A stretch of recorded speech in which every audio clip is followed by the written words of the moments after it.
러시아는 전혀 예상하지 못했습니다. 푸틴의 군대가 수미주에서 또 다른 공격을 준비하고 있을 때 무언가 상공에 들어왔습니다. 보이지 않고 위험한 우크라이나가 보낸 것은 소련의 강철과 미국, 프랑스 기술이 결합된 것이었습니다. 침략을 꿈꾸는 자들은 다가올 일에 그 어떤 대비도 할 수 없었습니다. 치명적인 공격으로 러시아의 돌격은 시작도 하기 전에 파괴됐습니다. 그 안엔 미묘한 아이러니가 있었습니다.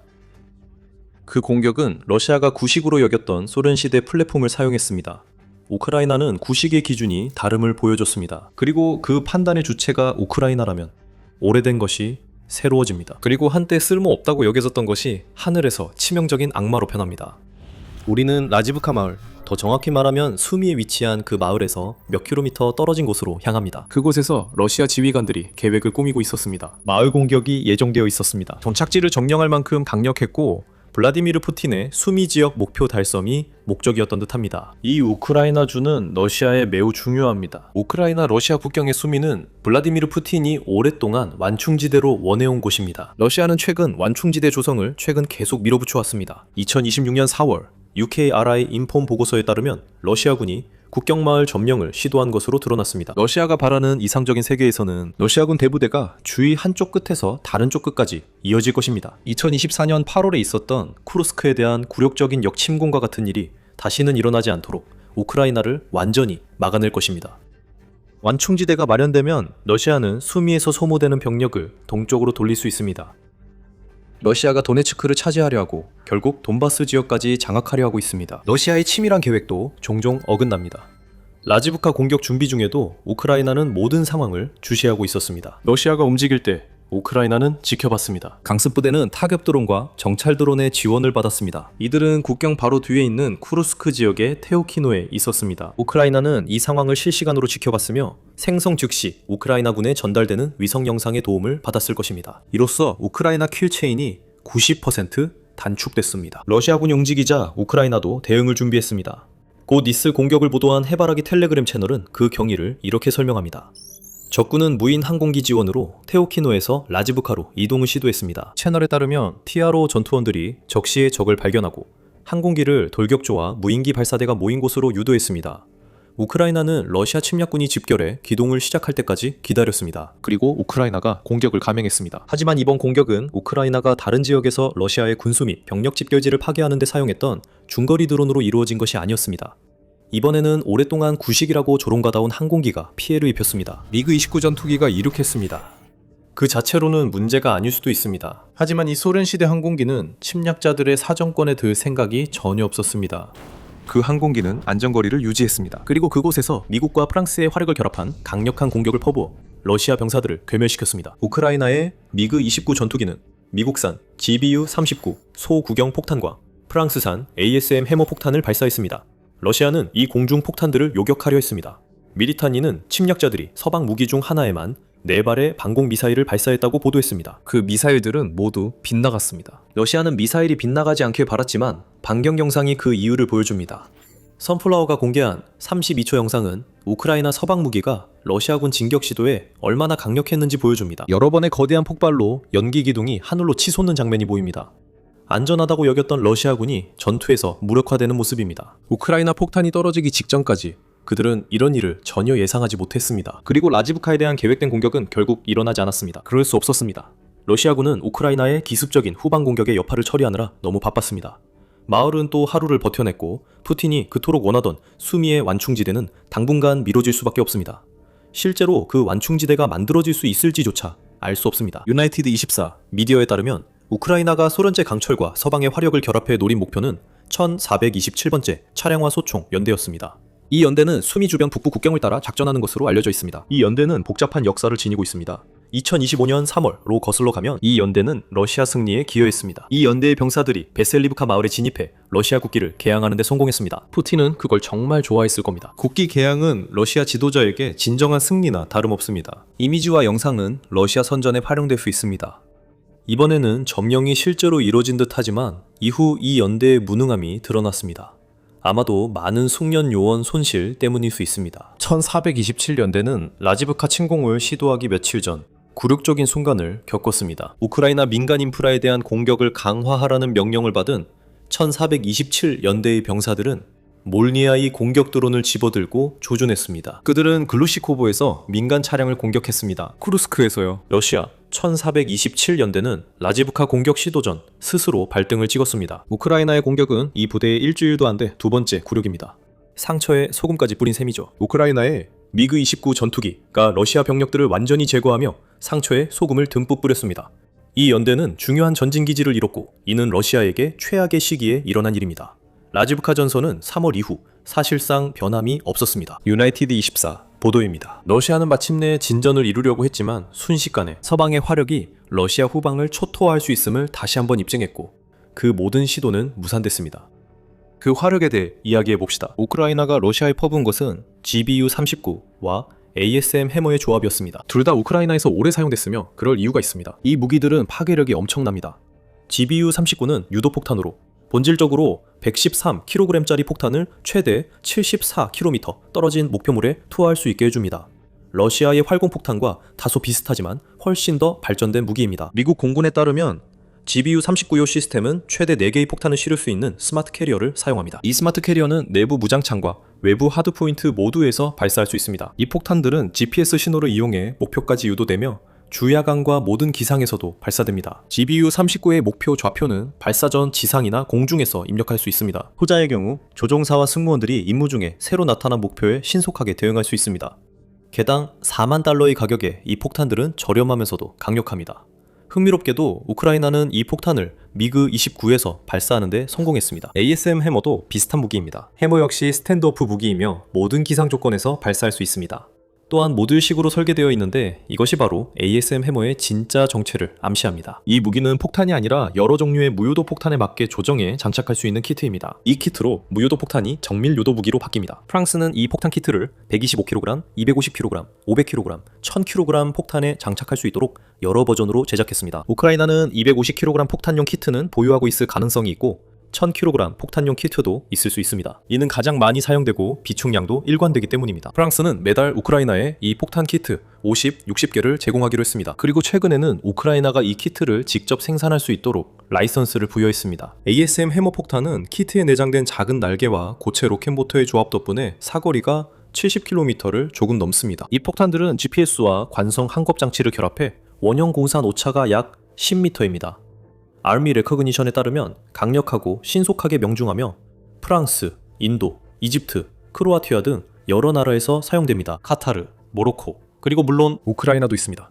ASM 해머 역시 GBU-39처럼 F-16 등 서방 항공기에 맞춰 제작됐습니다. 나팔, 미라주, 2000D, 그리고 F-1 전투기에도 사용됩니다. 그러나 우크라이나는 다시 미그 29에서 발사했습니다. 그 해답은 푸틴의 침공이 시작된 이후 우크라이나가 미그 29를 어떻게 변신시켰는지에 있습니다.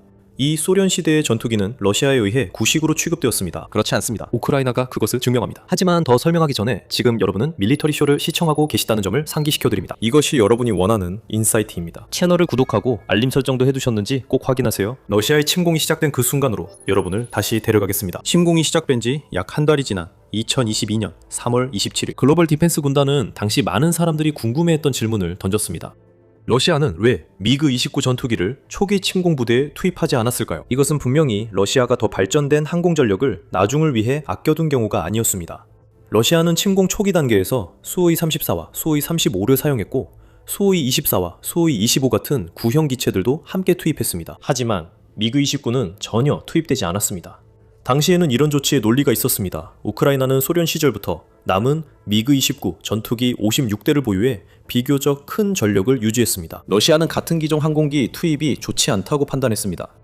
게다가 러시아가 보낸 다른 전투기들은 더 우수하다고 여겨졌습니다. 미그 29는 구식으로 여겨졌습니다. 러시아에서도 구식이었으니 정말 말도 안 되는 일이죠. 이 나라가 우크라이나에 사용한 소련 시대 장비를 생각하면 더욱 그렇습니다. 구형 전투기 무시는 2009년 2월 조사에서도 드러났습니다. 이 조사에서는 러시아가 보유한 291대의 미그 29 중 약 200대가 정비 불량으로 비행이 불가능하다는 사실이 밝혀졌습니다. 이 전투기들은 러시아 공군 전력 수만 늘리려 존재했습니다. 전투 능력이 전혀 없음에도 불구하고 말이죠. 이 사실만 봐도 러시아가 자국 전투기에 대해 어떻게 생각하는지 알 수 있습니다. 미그 29는 우크라이나에도 부족합니다. 고장났고 구식이고 목적에도 맞지 않으며 러시아의 다른 공군력과 비교할 수 없습니다. 하지만 이 전쟁에서 자주 그랬듯이 우크라이나는 러시아가 틀렸다는 것을 증명했고 실제로 혁신할 수 있는 국가와 동맹국들의 지원이 있다면 러시아가 구식이라고 여기는 항공 플랫폼도 핵심 자산으로 전환할 수 있습니다. 우크라이나는 침공 직후 미그 29의 중요성을 즉시 파악했습니다. 푸틴이 침공을 시작한 후 몇 년이 지나 서방 전투기가 도입되기 전까지는 우크라이나에 진짜 선택지가 없었다고 주장할 수도 있습니다. 하지만 그 주장은 2025년 9월에 발표된 밀리터리 워치 매거진의 보도와 비교하면 설득력이 떨어집니다. 우크라이나가 아제르바이잔에서 미그 29 전투기를 도입한 것이 밝혀졌다고 보도됐습니다. 이는 코카서스보가인 아제르바이잔이 해당 전투기들을 퇴역시켰기 때문입니다. 우크라이나는 전쟁 중 폴란드와 슬로바키아에서 미그 29 전투기 지원을 받았습니다. 이것은 우리에게 중요한 점을 보여줍니다. 우크라이나는 러시아와 달리 이 전투기의 가치를 인식하고 있습니다. 이 중 일부는 미그 29가 방공자산으로서 가치 있기 때문입니다. 밀리타르니에 따르면 우크라이나는 전국에서 방공 임무에 미그 29를 사용해왔습니다. 아마도 이 항공기들이 드론 등 발사체를 격추할 수 있기 때문일 것입니다. 미그 29가 구식일지라도 최고의 샤이드형 드론조차도 훨씬 능가할 만큼 충분히 빠릅니다. 전투기에 장착된 공대공 미사일로 드론들을 한순간에 격추할 수 있습니다. 하지만 우크라이나는 수미 국경 근처에서 미그 29를 그렇게 사용하지 않았습니다. 1427 차량 화소총 연대의 공격 시도가 좌절된 장면에서 우리가 본 것은 미그 29를 스탠드오프 타격 자산으로 활용한 것이었습니다. 서방 무기를 사용할 수 있습니다. 이는 러시아가 예상 못했고 러시아는 할 수 없는 일입니다.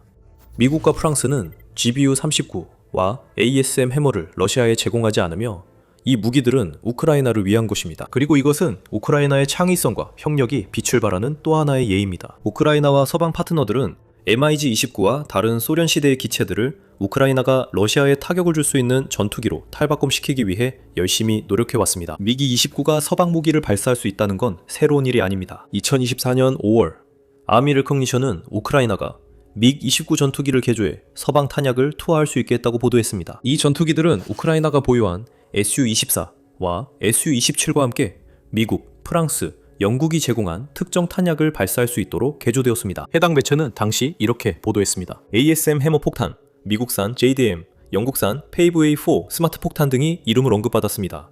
이 외에도 분명히 다른 무기들도 뒤따랐으며 이는 각 소련제 기체의 전자 시스템을 새 서방 무기와 호환되도록 재배선하는 작업이 필요했을 것입니다. 우크라이나는 러시아가 구식이라고 여겼던 미그 29기의 현대화를 계속하고 있습니다.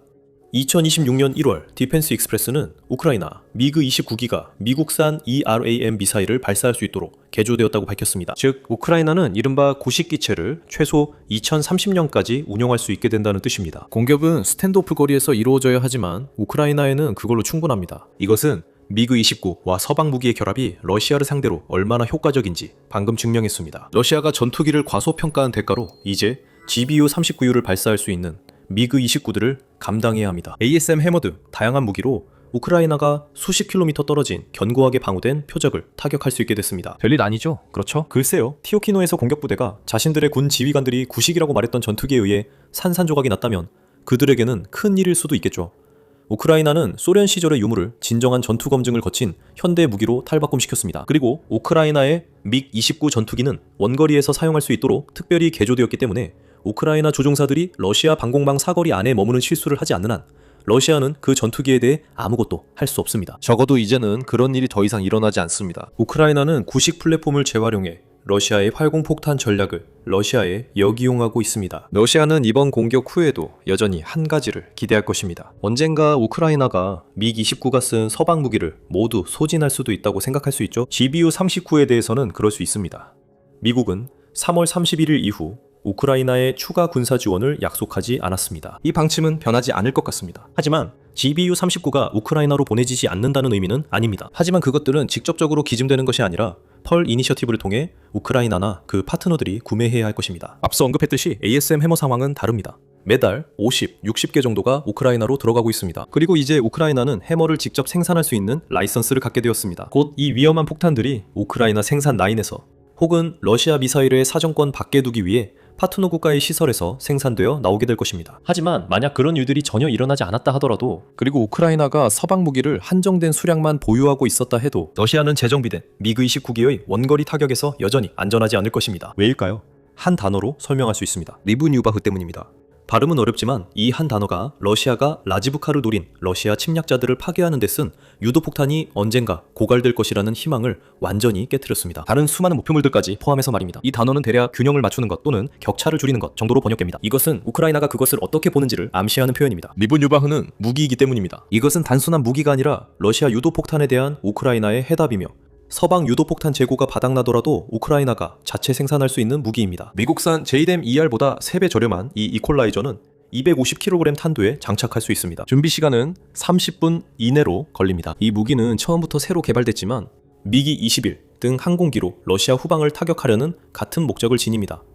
본질적으로 우크라이나판 활공 폭탄입니다. 현대 유도 알고리즘이 추가돼 정확도가 높아졌고 전자전에도 어느 정도 대응할 수 있을 것 같습니다. 그리고 GBU 39과 ASM 해머 얘기에서 이미 들어본 말 같겠지만 하지만 이퀄라이저는 주야를 가리지 않고 어떤 기상 조건에서도 투입될 수 있습니다. 그리고 우크라이나는 실제로 그렇게 해오고 있습니다. 6월 24일 유나이티드 24 미디어는 이퀄라이저가 러시아 전선진지에 첫 번째 타격을 가했다고 보도했습니다. 우크라이나는 소규모로 시작했습니다. 새로운 유도 폭탄으로 참호를 공격했습니다. 이후에는 다른 표적으로도 넘어갔을 가능성이 큰데 이 무기는 SU-24 전투기에서 확실히 운용할 수 있고 우크라이나의 다른 소련제 및 서방 전투기와도 호환될 가능성이 높기 때문입니다. 그러니 러시아, 우크라이나의 유도 폭탄에 러시아는 안심할 수 없습니다. 서방 무기든 우크라이나가 만든 폭탄이든 계속 날아올 것입니다. 그리고 실패한 라지브카 공격에서 보았듯이 러시아 스스로 구식이라고 여겼던 미그 29 전투기가 주요 투하 플랫폼이 될 것입니다. 괴물이 탄생했습니다. 소련과 서방의 전력과 장비가 융합된 존재입니다. 러시아는 이에 해답이 없고 이 위협이 진화해도 아무것도 할 수 없을 것입니다. 우크라이나는 러시아에 타격을 줄 새로운 방법을 계속 찾고 있습니다. 또한 7월 들어 우크라이나는 크림반도에서 러시아 항공기를 전에 본 적 없는 방식으로 다시 공격했습니다. 이번 공격에 드론이 동원됐습니다. 새로운 상륙 공격과 전투 잠수부의 투입도 있었습니다. 더 알고 싶으신가요? 다음에 볼 완벽한 영상이 준비되어 있습니다. 그리고 이 영상을 재미있게 보셨다면 저희 밀리터리 쇼에 함께 해주시면 정말 기쁠 것 같습니다. 구독 버튼을 누르고 알림을 설정하셔서 앞으로 저희가 준비한 콘텐츠를 절대 놓치지 마세요. 항상 시청해주셔서 감사합니다.